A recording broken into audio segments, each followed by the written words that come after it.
حجاج بن یوسف کے زمانے میں ایک ایسے بزرگ تھے جن کی دعا قبول ہوتی تھی۔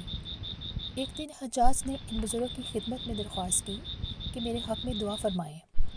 حجاج کی یہ بات سن کر بزرگ نے دعا کے لیے ہاتھ اٹھائے اور فرمایا، اے اللہ، اس شخص کو موت دے دے۔ حجاج یہ دعا سن کر بہت حیران ہوا اور شکایت کے لہجے میں بولا، آپ نے میرے حق میں یہ کیسی دعا مانگی؟